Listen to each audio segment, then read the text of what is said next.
Assalamualaikum warahmatullahi wabarakatuh. Salam literasi. Hai semuanya. Perkenalkan, nama saya Kemala Prasyifa dari tim Masa Gies dan Jogong 1 Kecamatan Kutawaringin. Kali ini, sebagai bagian dari tantangan literasi Leksan 14 bulan April 2024, saya akan menyajikan hasil review buku saya dengan teknik dongeng. Dari buku digital yang berjudul Kalah oleh si Cerdik. Karya penulis Atisah, ilustrator Evelyn Gozali, dan penerbit Badan Pengembangan dan Pembinaan Bahasa tahun 2017.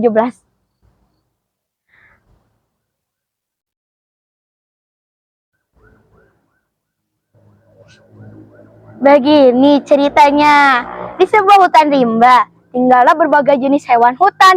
Mereka hidup saling berdampingan dengan damai. Kebutuhan tercukupi untuk makan maupun minum. Hingga pada saat musim kemarau, semua hewan di hutan harus bergiliran untuk minum. Semua binatang merasa sangat haus, tetapi tidak ada yang berani minum di luar jadwalnya. Nah, kali ini ketika hewan-hewan hutan akan minum, ternyata ada seekor badak sedang berkubang di dalam mata air dan membuat airnya kotor. Binatang-binatang itu mengelilingi telaga. Mereka memerhatikan tingkah laku sang badak. Tidak satupun yang berani menegurnya. Mereka takut karena badak badannya besar dan bercula. Di pihak lain, badak merasa bangga menjadi pusat perhatian dan menjadi tontonan.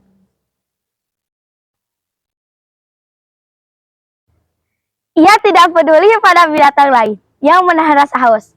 Pada hari berikutnya, badak masih berada di telaga. Binatang-binatang lain sudah tak tahan lagi ingin minum. Mereka bermusyawarah mencari jalan keluar supaya badak pergi dari telaga. Suasana menjadi sepi sebab tidak ada lagi yang berani melawan sang badak. Mereka hanya bisa saling memandang. Semua merasa tidak sanggup. Sampai kemudian harimau menunjuk Kancil yang dianggap cerdik dan panjang akal. Kancil pun pergi menemui badak. Wahai Tuan Badak yang gagah perkasa, hamba memberanikan diri mengganggu kegiatan Tuan karena ada kabar penting yang perlu hamba sampaikan, kata Kancil badak. Badak pun segera bangun. Badak yang senang hati karena dipuji menjawab Kancil. Kabar penting apa, Kancil? Cepat bicara. Aku ingin mendengarnya. Kancil mendekat ke arah badak. Agak berbisik, dia bicara seolah rahasia. Hamba kasihan sama Tuan. Badan besar berkubang di solokan kecil.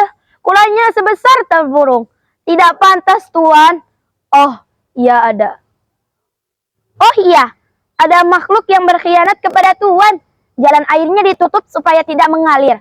Sayang, makhluk itu tidak kelihatan oleh mata itu. Dia makhluk gaib, kata Kancil. Apa? Ada yang jahil. Siapa? Di mana? Tidak bertanya dengan emosional. Badak bertanya dengan emosional. Si Kancil menjawab, tenang Tuan, tenang.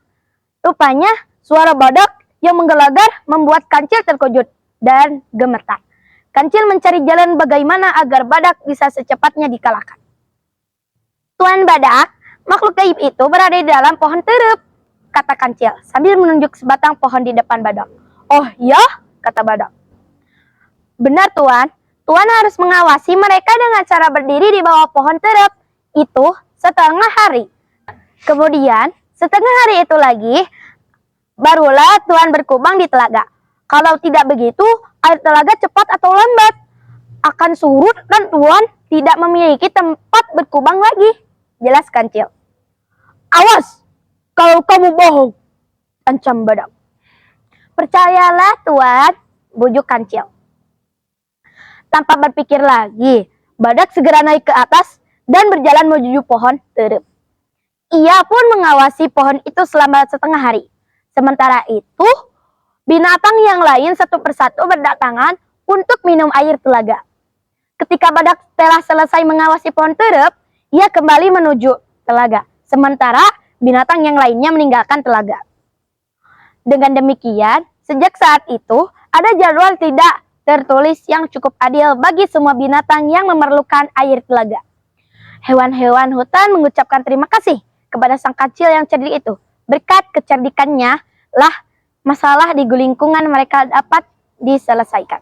Pesan moral yang bisa diambil dari cerita fabel yang berjudul Kalah oleh si Cerdik adalah setiap makhluk yang ada di bumi ini harus bersikap adil dengan sesama dan mendapatkan kesempatan yang sama juga dalam menikmati sumber daya alam yang tersedia.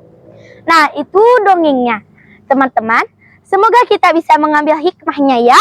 Terima kasih sudah menyimak. Wassalamualaikum warahmatullahi wabarakatuh. Salam literasi.